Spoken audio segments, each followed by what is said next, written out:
आज आपको एक इकोनॉमिक्स का एक नया टॉपिक है, नया chapter, national income. National income के बारे में बताया जाएगा आज आपको।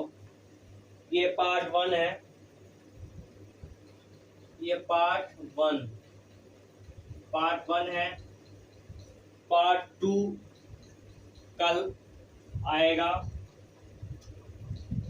तो चैनल को सब्सक्राइब करो और लाइक करो, शेयर करो, ठीक है। पार्ट 1 में क्या क्या होगा मैं आपको बताता हूँ। आज हम पढ़ने वाले राष्ट्रीय आय, किसे कहते हैं, अर्थ, परिभाषा, विशेषताएं, ठीक है। राष्ट्रीय आय से संबंधित महत्वपूर्ण प्रश्न, राष्ट्रीय आय का बहुत छोटे छोटे जो क्वेश्चन बनते हैं, काफी इंपॉर्टेंट होते हैं, जो आपके क्लास 12 से पूछा जाए, क्लास 12 बीकॉम, बीए, ठीक है, सीए फाउंडेशन, ठीक है, इत्यादि में क्वेश्चन पूछे जाते हैं। तो आज मैं आपको समझाने जा रहा हूँ, और क्लास 10 तक भी आते हैं राष्ट्रीय आय का, तो काफी हेल्पफुल रहेगा आप लोगों के लिए। तो देख लीजिए। तो सबसे पहले बात करते हैं राष्ट्रीय आय। राष्ट्रीय आय होता क्या है, नेशनल इनकम। अगर आपको इसका पीडीएफ चाहिए तो मैं डिस्क्रिप्शन में वेबसाइट का लिंक दे दूंगा, आप ज्वाइन कर सकते हैं, वेबसाइट विजिट करके आप पीडीएफ डाउनलोड कर सकते हैं, ठीक है। मैं पीडीएफ दे दूंगा, मेरे हैंड नोट्स है मेरे इसके, तो मैं दे दूंगा, ठीक है। तो राष्ट्रीय आय की बात करें, राष्ट्रीय आय में लिखा है, एक देश या एक वर्ष में उत्पादित समस्त अंतिम वस्तुओं या सेवाओं का मौद्रिक योग राष्ट्रीय आय कहलाता है। दोबारा सुनेंगे, एक देश में या एक वर्ष में उत्पादित समस्त अंतिम वस्तुओं या सेवाओं का मौद्रिक योग राष्ट्रीय आय कहलाता है, ठीक है। राष्ट्रीय आय का तो ये हो गया। ये आपकी परिभाषा भी लिख सकते हो आप, अगर ये परिभाषा लिखना चाहो तो एग्जाम में फुल में मिलेंगे आपको, ये परिभाषा लिखोगे, ठीक है। ये परिभाषा है ये। अगर आपको विद्वानों का अनुसार परिभाषा याद करना, तो विद्वानों के अनुसार परिभाषा बता देता हूं मैं। सबसे ज्यादा इंपॉर्टेंट किसका है, तो मार्शल के अनुसार है, मार्शल के अनुसार है और पिगू के अनुसार है। अगर मैं बात कहूं, मार्शल और पिगू दोनों ही महान विद्वान है, तो मैं पिगू के अनुसार आपको एक सिंपल परिभाषा है वो बता देता हूं। राष्ट्रीय आय जो है, राष्ट्रीय आय समाज की वस्तुपरक आय का वह भाग, राष्ट्रीय आय समाज की वस्तुपरक आय का वह भाग जो कि मुद्रा में मापा जा सकता है, जो मुद्रा में मापा जा सकता है। इसमें विदेशों से प्राप्त आय भी सम्मिलित होती है। इसमें क्या होती है, इसमें विदेशों से प्राप्त आय भी सम्मिलित होती है, ठीक है। आई होप समझ में आया होगा आपको। दोबारा सुन लीजिए। पीयू के अनुसार, मतलब जो राष्ट्रीय क्या कहता है, पीयू कहता है कि जो राष्ट्रीय है वो समाज की वस्तुपरक आय का वह भाग है, मतलब वह टुकड़ा है जिसे मुद्रा की सहायता से मापा जा सकता है, जिसे मुद्रा में मापा जा सकता है। और राष्ट्रीय आय में विदेशों से प्राप्त आय भी सम्मिलित होते हैं। जैसे मान लो अगर विदेशों से कोई भी अपन को आय प्राप्त होती है, रिवेन्यू, कोई भी अपन को रिवेन्यू प्राप्त होता है, जैसे डॉलर, डॉलर हो गए या कोई भी साइन वगैरह हो गए, ठीक है, वो अपन को प्राप्त होता है, तो वो भी राष्ट्रीय आय में जुड़ा जाएगा, राष्ट्रीय आय में उसे गिना जाएगा, ठीक है। पिगू के अनुसार हो गया। दोबारा सुनो, समाज की वस्तुपरक आय का वह भाग जिसे मुद्रा की सहायता से मापा जाता है और इसमें विदेशों से प्राप्त आय को सम्मिलित किया जाता है, राष्ट्रीय आय कहलाता है पिगू के अनुसार। इसका अनुसार पिगू के अनुसार हो गया। और अब बोलूं कि जैसे अगर आप ये परिभाषा राष्ट्रीय आय और पिगू के अनुसार, एक विद्वान जो है पिगू, पिगू के अनुसार आप लिख देते हैं, पिगू के अनुसार आप अगर परिभाषा लिख देते हैं तो काफी आपका हेल्प हो जाएगा, एग्जाम में कॉपी चेक करने में आसानी हो जाएगी, ठीक है।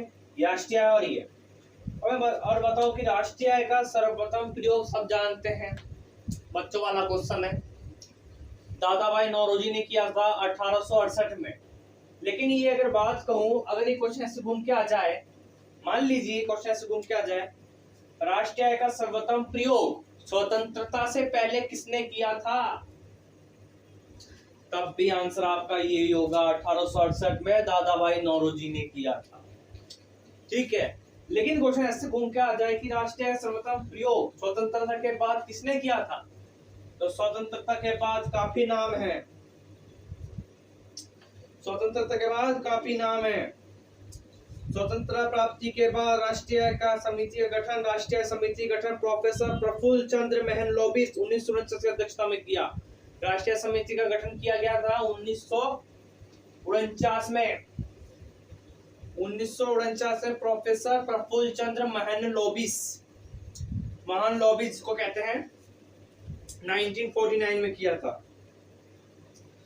ठीक है, और उस समिति के सलाहकार थे प्रोफेसर साइमन कुजनेट्स, और उनके जो सलाहकार थे प्रोफेसर साइमन कुजनेट्स, उनके सलाहकार थे। ये होगी बात शॉर्ट क्वेश्चनों की। अगर हम बात करते हैं सीओसी, तो सीएसओ का मतलब क्या होता है? सीएसओ का मतलब होता है केंद्रीय सांख्यिकी संगठन, सेंट्रल स्टैटिस्टिक्स ऑर्गेनाइजेशन की स्थापना, एस्टैब्लिश 1956 प्रोफेसर प्रफुल्ल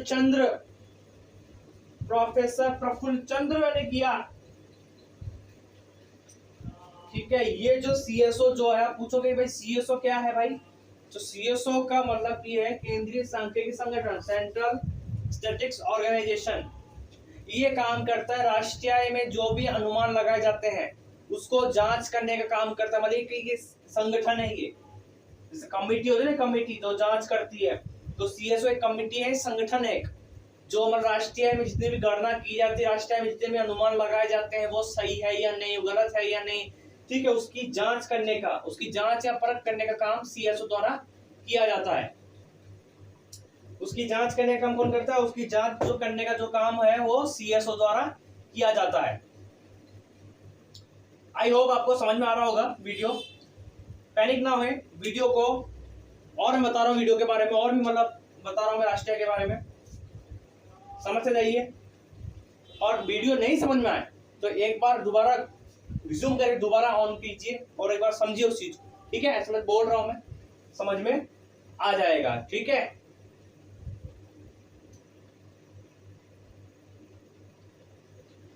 एक मिनट।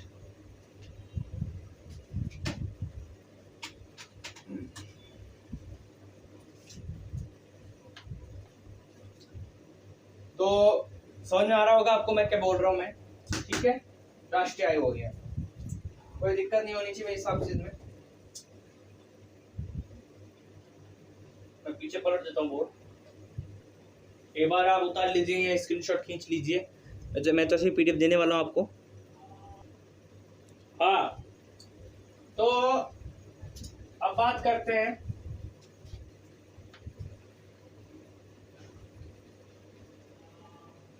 राष्ट्रीय आय की विशेषताएं। राष्ट्रीय आय की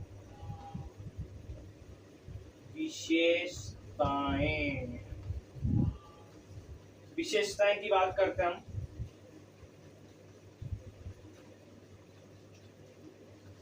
तो राष्ट्रीय आय की विशेषता क्या है? ठीक है,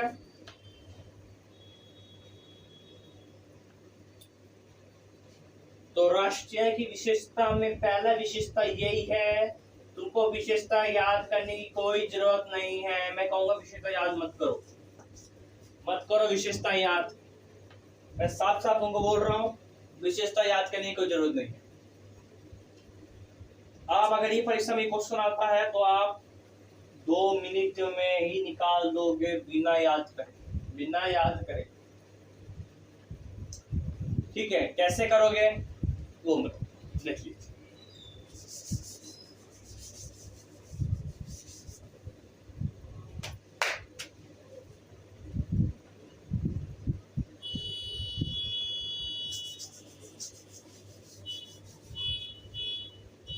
देख लीजिए, राष्ट्रीय विशेषता में पहली जो विशेषता होगी वो आपको कैसे पता करना है? परिभाषा से। पहला ओपनिंग आपको परिभाषा देना है। क्या हो जाता है? एक देश या एक वर्ष में उत्पादित संबंधित वस्तुओं सेवाओं का मौद्रिक योग राष्ट्रीय कहलाता है। ठीक है, पहले ये बताया मैंने आपको। ठीक है, आपको यही करना है। आपको यही लिखना है। तो आप कैसे लिखोगे, पहले आप पॉइंट बनाओगे, जैसे हिंदी में लिखते हैं निबंध, वैसे राष्ट्रीय आय का संबंध,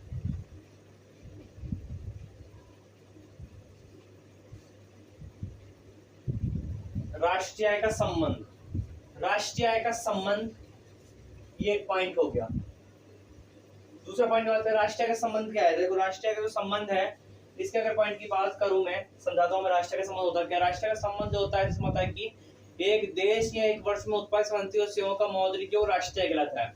तो मैं राष्ट्रीय की परिभाषा से मैंने ये बनाया है पॉइंट कि राष्ट्रीय का संबंध क्या होता है, किसी देश की अर्थव्यवस्था से।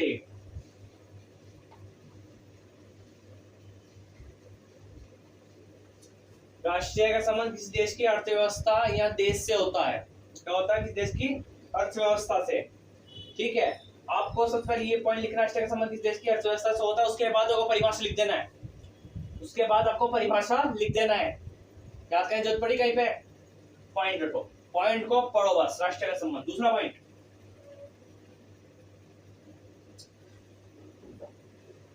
समयावधि, निश्चित समयावधि। दूसरा पॉइंट है निश्चित, चौक खराब है,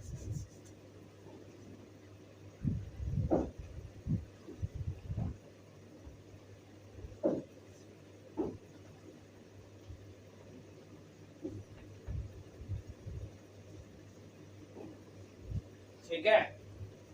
राष्ट्रीय आय का संबंध निश्चित समयावधि से होता है। सॉरी, राष्ट्रीय आय जो होता है वो क्या होता है, राष्ट्रीय जो होता है, राष्ट्रीय का संबंध एक निश्चित समयावधि से होता है। मतलब इसकी जो समयावधि होती है निश्चित होती है, जो सामान्यतः एक वित्तीय वर्ष की होती है। जो सामान्य क्या होती है, एक वित्तीय वर्ष।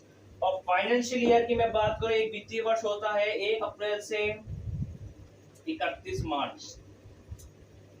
ठीक है, तो वही बोला, राष्ट्रीय का संबंध एक निश्चित समयावधि से होता है। निश्चित समयावधि तात्पर्य एक वित्तीय वर्ष से है। ठीक है, और वित्तीय वर्ष को ब्रैकेट में लिखोगे 1 अप्रैल से 31 मार्च तक का होता है।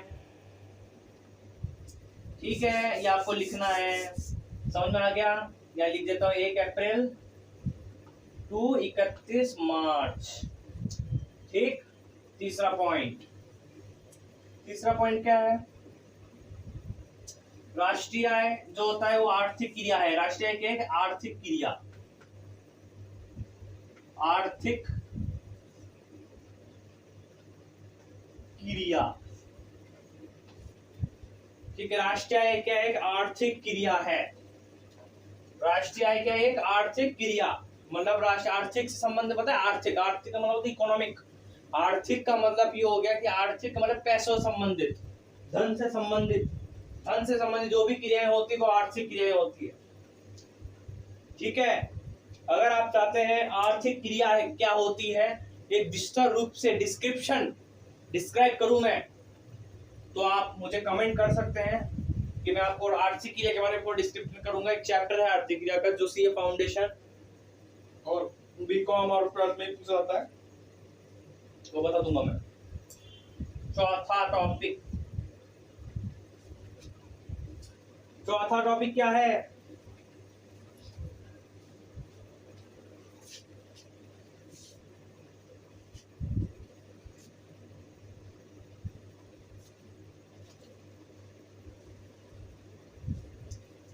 चौथा परिभाषा देखो, राष्ट्रीय आय एक देश में उत्पादित अंतिम वस्तुएं सेवाओं का मौद्रिक योग। तो राष्ट्रीय आय जो क्या है, अंतिम वस्तुओं को ही शामिल किया जाता है। अंतिम वस्तुएं सेवाओं को क्या शामिल किया जाता है, अंतिम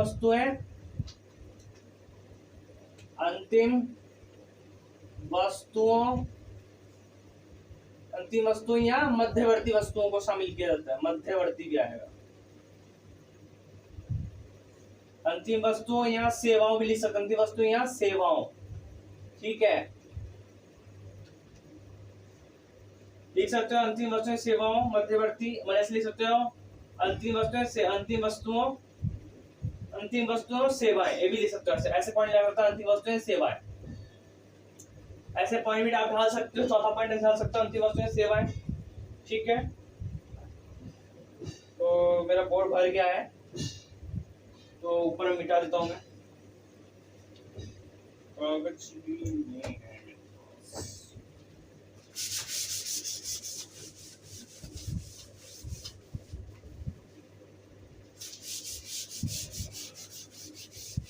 पर 2 पॉइंट मिटा दिया मैंने।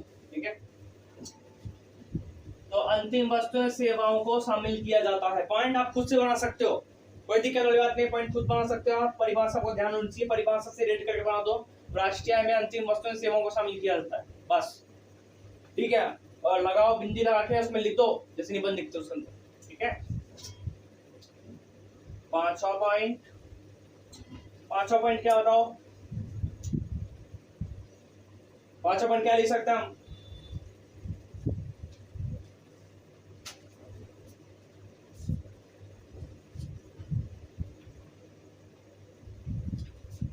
फाइव पॉइंट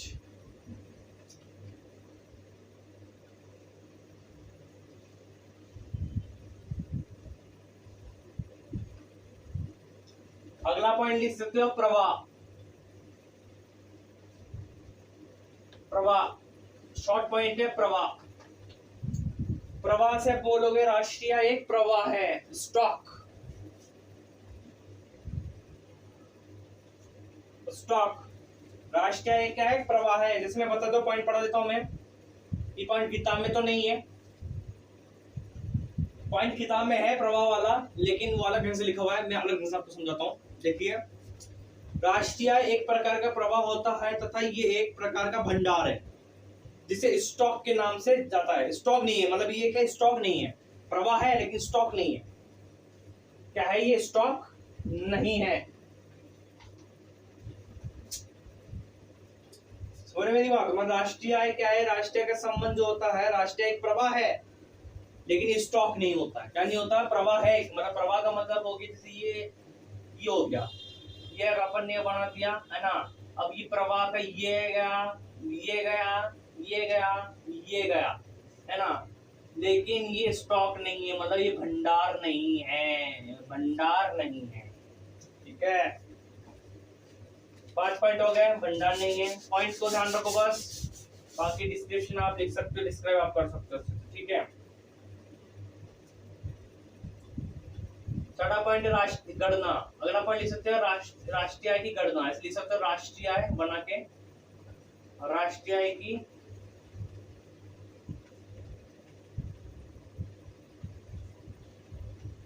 गणना। राष्ट्रीय आय की गणना, राष्ट्रीय आय की गणना शुद्ध मात्रा में ही की जाती है, शुद्ध, नेट, जिनमें कहते हैं शुद्ध में ही की जाती है। क्या की जाती है? शुद्ध में ही की जाती है।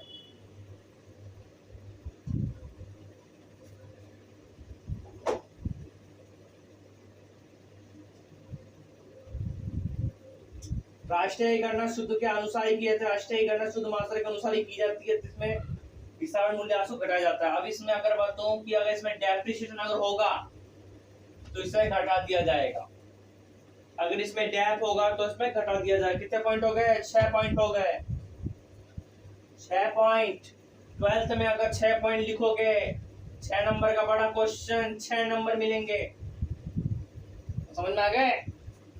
फाउंडेशन किसी में और में हो, 7 या 8 पॉइंट लिखोगे तब जाके 12 या 13 नंबर मिलेंगे। ठीक,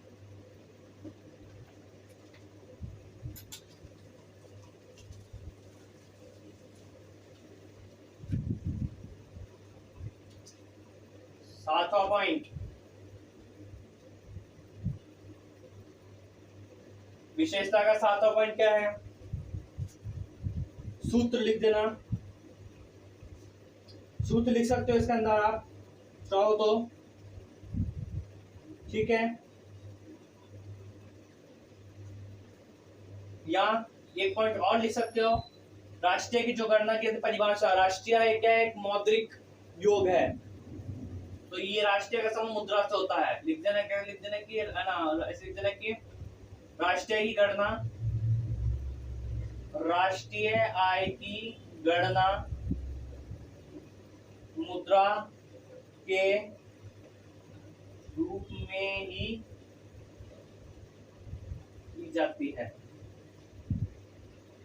राष्ट्रीय की गणना मुद्रा के रूप में ही की जाती है। 7वां पॉइंट हो गया। समझ सकते हो मुद्रा क्या होती है, पैसा धन। 8वां पॉइंट लिख सकते हो कि राष्ट्रीय आय जो होता है उसमें शुद्ध में से मूल्यांश घटा जाता है। जैसे अगर बात कहूं मैं यहाँ पे नेशनल इनकम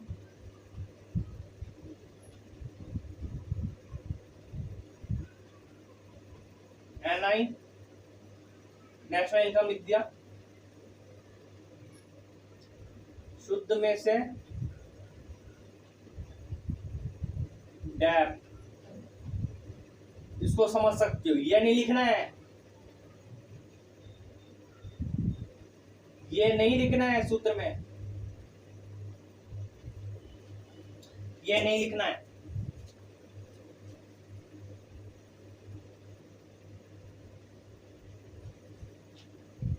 ठीक है, ये वाला नहीं लिखना है, इसलिए अपन आपको ध्यान रखना है। ये राष्ट्रीय, ये पॉइंट है, राष्ट्रीय ऐसे लिख सकते हो कि राष्ट्रीय आय में शुद्ध शुद्ध शुद्ध संपत्ति है, शुद्ध मुद्रा की गणना की जाती है, शुद्ध गणना की जाती है। राष्ट्रीय आय में शुद्ध की गणना की जाती है, इसमें मूल्यांश को घटा दिया जाता है, इसमें मूल्यांश को घटा दिया जाता है। तो मतलब नेट में से टैब डैश कर दो, मतलब साफ सी बात याद रखने के लिए, याद रखने के लिए, लर्न करने के लिए इसको नेट में से टैब घटा दो। ठीक है ना, तो इसका पॉइंट ऐसे पॉइंट लिख सकते हो कि राष्ट्रीय आय एक होती है राष्ट्रीय, राष्ट्रीय में शुद्ध की गणना की जाती है, मतलब शुद्ध मात्रा के अनुसार की जाती है। राष्ट्रीय गणना शुद्ध मात्रा क्वांटिटी, नेट क्वांटिटी। ठीक है ना, राष्ट्रीय आय में शुद्ध मात्रा की गणना की जाती है, इसमें शुद्ध में से मूल्यांश को घटा दिया जाता है, मतलब शुद्ध मात्रा में से मूल्यांश को घटा दिया जाता है। तो 8 पॉइंट आपके पास हो गए। विशेषता में बहुत है, किताब में जाहिर सी बात बोलो, किसी भी इकोनॉमिक्स की जो किताब ले लो आप, ठीक है, उन सभी किताबों में राष्ट्रीय की जो विशेषता है काफी डिफिकल्ट है, कुछ भी आपको समझ में नहीं आएगा। ठीक है, जो इस वीडियो को देख रहे हैं लाइक करिए, शेयर करिए, सब्सक्राइब करें। पार्ट 2 आएगा, ये पार्ट 1 है, ये पार्ट 1 है, पार्ट 2 आएगा। ठीक है, तो समझ में आया तो बताओ। 8 विशेषता है, किताब बहुत डिफिकल्ट है, मैं समराइज किया है उसको पढ़ के, फिर आपको मैं समझा रहा हूँ, काफी अच्छे पॉइंट से बनाया हूँ मैं। ठीक है, तो आप स्क्रीनशॉट ले लीजिए, मैं PDF डाल दूंगा डिस्क्रिप्शन में, वेबसाइट में डाल दूंगा, आप उसमें डाउनलोड कर लेना। चलो, विशेषता तो आपका हो गया। एक टॉपिक और पढ़ाते हैं, मतलब एक छोटा सा टॉपिक है, वो पढ़ा के वीडियो का एंड करेंगे, फिर पार्ट 2 आएगा। पार्ट 2 में क्या क्या पढ़ाया जाएगा? पार्ट 2 में आपको जैसे राष्ट्रीय आय की अवधारणा हो गया, ठीक है, राष्ट्रीय की अवधारणा हो गया, सूत्र हो गए, जिसमें बहुत सारे सूत्र होते हैं। ठीक है ना, फॉर्मूले वगैरह, GDP, GNP, ठीक है, NNP, NNP, NDP, ठीक है, GNP, MP, तो काफी सूत्र है। प्रति व्यक्ति आएगा PI, ठीक है, पर्सनल इनकम, काफी सूत्र है, मतलब 8 सूत्र है, समथिंग 8 सूत्र है, फॉर्मूले। तो अगला जो टॉपिक आएगा आपका, अगला जो पार्ट 2 आएगा, उसमें फॉर्मूलेस पढ़ाए जाएंगे, फॉर्मूले समझाए जाएंगे आपको, उस फॉर्मूलेस की परिभाषा को कैसे लिखना है। ठीक है, और पार्ट 3 जो होगा, इसका पार्ट 3 भी आएगा, पार्ट 2 के बाद पार्ट 3 भी आएगा। पार्ट 3 में आपका क्वेश्चन होंगे राष्ट्रीय संबंधित में, सर क्वेश्चन पूछ जाते हैं, प्रैक्टिकल क्वेश्चन, न्यूमेरिकल जो क्वेश्चन होते हैं सूत्र के साथ सॉल्व होते हैं, उनको मैं करवाऊंगा। तो पार्ट 3 या पार्ट 4 में इसका एंड हो जाएगा। तो बहुत अच्छा चैप्टर है, चैप्टर बड़ा है, ठीक है, काफी समझ काम आएगी, तो लाइक करें दबा के। तो मैं एक चीज और बताना चाहता हूँ मैं आपको, इसमें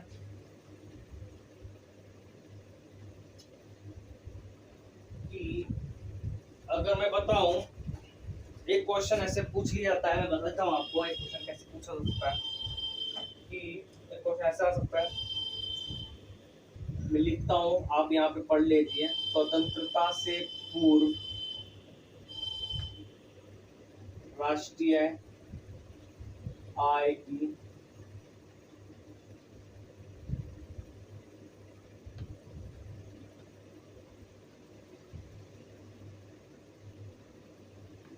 स्वतंत्रता से पूर्व राष्ट्र की गणना किसने की थी? सबसे पूर्व बता दिया मैंने, दादा भाई नौरोजी का नाम आता है। दादा भाई 4 नंबर में क्वेश्चन पूछ जाता है कभी कभार 1868 में। ठीक है, दूसरे अपन की बात बोलूं मैं, दूसरा आता है विलियम डिग्बी। William Digby. ठीक है, विलियम डिग्बी। कोई नहीं बताएगा, कोई नहीं समझाएगा। ये जो काफी इंपॉर्टेंट इनिशियल लेवल के जो क्वेश्चन होते हैं, जो 4 नंबर में पूछ दिए जाते हैं, स्वतंत्र से पूर्व, स्वतंत्र के बाद 4 नंबर में क्वेश्चन आ जाता है। आपको यही पता चले दादा भाई नौरोजी, बस यही है और नहीं है। मैंने निकाला है, समझ के देखो, विलियम डिग्बी। तीसरा जो है doctor BRB. Rao. Doctor BRB. Rao. यही नाम है इसका, डॉक्टर बी.आर.बी. राव। ठीक है। पिंडले नाम सुना होगा, पिंडले सिराज। मोहम्मद सिराज नहीं है भाई बॉलिंग वाला, पिंडले सिराज। ठीक है, पिंडले सिराज। ठीक है, अब स्वतंत्रता के बाद बोलूं तो स्वतंत्रता के बाद ये लिस्टा लगा देता हूं मैं। स्वतंत्रता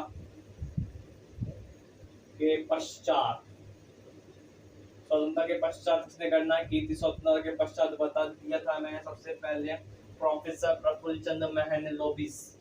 प्रोफेसर प्रफुल्ल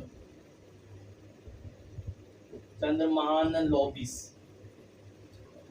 ने की थी, जिन्होंने CSO केंद्रीय सांख्यिकी संगठन की स्थापना की 1956 में। जो आपको बता दिया, जो ये CSO का काम क्या होता है। CSO का पूछ सकते हैं एक नंबर में क्वेश्चन आ जाता है कि भाई CSO केंद्रीय सांख्यिकी संगठन का कार्य क्या है? केंद्रीय सांख्यिकी संगठन का कार्य राष्ट्रीय आय में जो गणना की जाती है उसका जांच करना, उसकी जांच या परख करने का काम करता है। मतलब एक संगठन होता है जो राष्ट्रीय आय की जो गणना की जाती है उसमें क्या काम सही क्या गलत हो रहा है। ठीक है, मतलब राष्ट्रीय की गणना में जांच करने का काम करता है। मतलब एक समिति होती है जो जांच करने का काम करती है।